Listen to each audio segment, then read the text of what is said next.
Alrighty, well, welcome back to the second episode of the Corona Chronicles. Thanks for everyone watching the first one. Again, I'm definitely not dumb. I know I'm a very smart man. I don't always have the time, deep dive into, current events and world events usually, but in light of the coronavirus going around, I think we've all definitely had some time to at least stay at home because we're under quarantine. And me being me, I figured now's a good time to educate myself on what's been going on. This episode is called Locked Down and Losing Money. It's kind of funny because in my first episode just yesterday, I was like, oh, we're not really under lockdown. You can do whatever you want. And things have kind of moved forward, not drastically, but they've definitely moved forward. So first things first, let me see if I can pull this up. Yep, here it is. But this is essentially, at least for the Texas Workforce Commission, I don't know if it's for any other states, but this is disaster unemployment assistance. Disaster unemployment assistance, DUA, provides unemployment benefits for those individuals who have lost their jobs or self-employment, or who are no longer working as a direct result of a major disaster for which a disaster assistance period is declared, and who applied but are not eligible for regular unemployment benefits. See the eligibility section for details. So even if you didn't qualify for it, this still might be something that you would possibly qualify for. I hope you do. To be eligible, just for some high level information, you may be eligible for a DUA if one of the following occurred as a direct result of the disaster. You lost your job, which is more than 50% of your income. You live, work, or travel through the disaster area. Your place of employment was damaged or closed. You were scheduled to start work, but the job no longer exists, or you can no longer reach the new job. You suffered injury or incapacitation, or you became the breadwinner of a major support of the household due to the death of a household. There's a few things, but disaster being one of them. First, an update on what's kind of been going on, or what I've been wanting to ask questions most about is I see stimulus packages here and support over here, like $1 trillion over here. And speaking of the $1 trillion package that was announced, I think just a few hours ago, we're March 18th for 4:08 p.m. here. Canada also had a stimulus package. It was smaller, I think. I think it was much smaller. I think it was like only 20-something billion.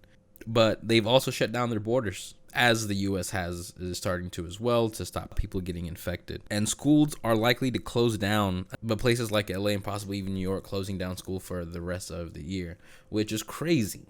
Now, officially here in the U.S., there are 6,000 plus cases and over 100 deaths. So we are now triple digit in deaths with only about 6,000 cases. And right now we're in this stage of lack of information where that kill rate looks insanely high, but we don't know if it's because there was an initial lack of information because of testing. Like, there's no results because there was no testing being done. And there's still a lack of testing being done, if I'm being honest. All of this is bringing us back again to states, counties, and cities shutting down. And then me pulling up. Let me see if I can pull up what I was looking here. Oh, yeah, that's good enough. King Bear Studios, you got to have bears everywhere. No, here it is. We're having conversations with them on that, and that's an ongoing discussion. Can you talk about small business? What about the airlines and the cargo airlines? Sure. I've had conversations round the clock with all the airline CEOs. I haven't had cargo, but we've had conversations. We obviously have a situation where there's very little traffic. We want to maintain that although we've told people non-essential travel they shouldn't do, but essential travel, we want to have airlines that operate, maybe on a more limited basis. Airlines have a short-term liquidity issue, and absolutely, that's something we talked about today. I've also spoken to the speaker about that. So we are absolutely part of this. Airlines, hotel, travel, other areas, we're talking about dealing with that. Okay, so you can see there, I don't know how much you talked about it there, but the source, breaking news, CNN, the White House is pitching a $1 trillion virus response package. So $1 trillion response, what the fuck does that even mean? $1 trillion response package, like, And plus in the news, like a few days ago, you're hearing like every American's gonna get a check for $1,000, and all this other shit.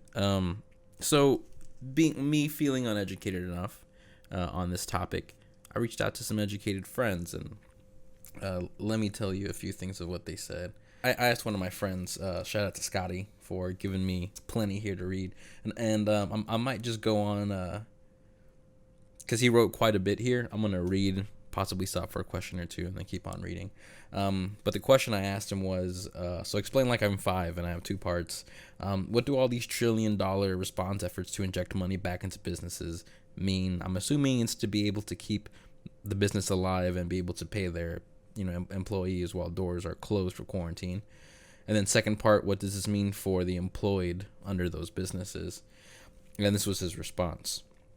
The money comes in a few different forms. I'm looking away. This is not helpful. Let me come here. All right. He says the money comes in a few different forms, none of which are decided on when the money is released, which is what makes it controversial and worthy of talking about. Okay. So even though they're saying like we're going to give all these monies to businesses, they're not saying, or kind of at least enforcing anything that that these businesses have to do with that money that's being given to them.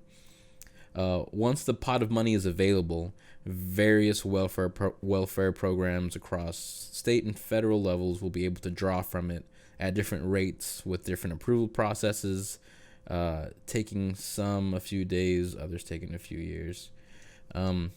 Those programs that will be used are currently undecided, and our politicians can't get their act together to get a plan into work. Okay, fair enough. So I don't think anyone's disagreeing for this money to be rolled out. Sounds like everyone is on board with it, but it's controversial because since it's not going directly into the hands of the people, and there are no stipulations, or at least not rigorous enough stipulations that these businesses have to follow, then there's no promises of any real support to the civilians. It's always just kind of saving the businesses. But that's if the businesses decide, or the state decide to not, roll out these welfare programs. So let's see here.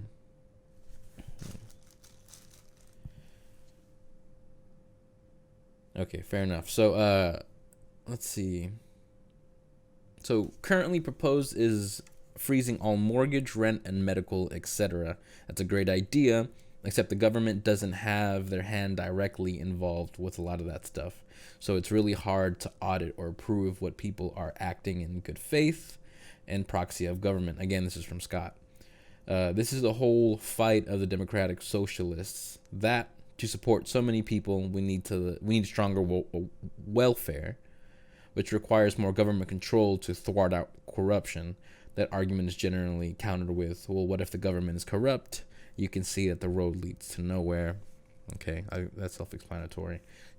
He goes on to say, so if you can't use that lever since it's covered in red tape and debate, you got to try some others that are more straightforward. The first one used already is dropping the interest rate of the dollar bill that the U.S. pays to the Federal Reserve. Okay, and that's one of the things I wanted to top off on. So everyone's hearing left and right about the interest rates slashed left and right. People are like, oh, fuck yeah, my credit card payments are going to go down. And while that may be true, while that may be absolutely true, and that should definitely 100% be what's happening, apparently banks don't have to play along, or they don't have to give you as big of a cut that they're receiving. And that's not necessarily bad. I mean, you would want to protect your investments. Depends which way you look at it. So Scotty goes on to say that the rate sets the rate for all other capital lending, that tax rate cut. However, that federal number is just a guideline. It doesn't really mean shit. They use it in hopes that people see it as a signal to make financial changes on the large scale. If you refer back to his earlier analogy, the Fed, while dropping the rate to 0, opened the floodgates to the lake, hoping. Okay. So before I continue, this will be more helpful. All right. So he used this analogy earlier, and he says, as an overly simple analogy that I will promise to follow up on after his meeting, which he did later. So imagine there's a lake, a city, and a river that connects them. The lake is the pool of money. The city is the people. The economy is the river. The river is blocked when people don't go spending. The Fed can add as much water as they want to the lake, but the city will still be thirsty. This is because the banks can't give loans because there's no certainty, and with people betting down the stock market, there's no stability either. Okay? Now, he says, to refer to that analogy, the Fed, when dropping the rate to zero, opened the floodgates to the lake, hoping that the surge would unblock the river for long enough to keep the city from drying up. It's a huge gamble, and one that the banks so far aren't betting on. The banks are expected by the Fed to start lending at nearly no profit, 0% interest rate, of course. The banks would do this in good faith that the government has and will continue to bail them out. The banks this time are not acting in good faith and are not changing their interest rates, and it's because of the behind the scenes realty change. He goes on to say, now, when you get a mortgage, that thing is bundled and resold 10 times before it sits on a desk for more than a week. The big banks aren't buying from the consumer-facing banks, so the whole system is kind of gummed up. The stock market is the next problem. Since the public openly bet that it was going to crash, they willed that into fact. That happened before any kind of quarantines, and that's true. I remember, and I was looking at my portfolio, and that sucked, and still does. That happened before any kind of quarantine, so we dove the market, then stalled the economy. No one is saying with any certainty what it will look like when the economy is ramping back up, probably because we don't know when that will be. The longer it's dead, the harder it is to revive.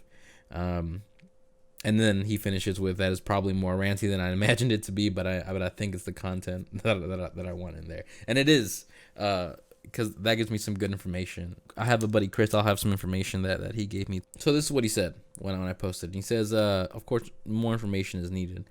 Low interest rates are awesome for the cost of capital for current and startup businesses. So if you have a new or startup business or have a small business, this is where it can be pretty good for you. He explains, people hear $3 trillion and think that the money they're giving away, and it's actually an estimate of the potential value of the actual amount. In parentheses, my understanding and not fact checked. So to be fair, giving that warning out. So if the Reserve lowers the federal prime rate, usually banks follow that. The caveat is that it is more for business, not directly for the individual. Obviously, they will relate to each other, and this is, I think, a little bit more of what Scott was saying earlier. Yeah. Let's see. Things that state governments have enacted are more for the individual, like not processing evictions, postponing utility payments, and tax referrals. They're just trying not to let the small businesses fail, and under the weight of the state of the economy. And that's where we're at for today. That's all I got. I don't think I answered more questions for myself than I did than ask more questions, but that's a good thing, right? I got some more stuff to learn, and man, there's a lack of information everywhere. I feel like on this, but that could just be me. Maybe I'm just not understanding enough. If you understand it more than I do, please let me know. Maybe something in this podcast could be explained a little bit better. Just let me know, because I'm okay with that too. That's it for now. I appreciate y'all coming by and watching the Corona Chronicles, and I'll see y'all next time. Peace.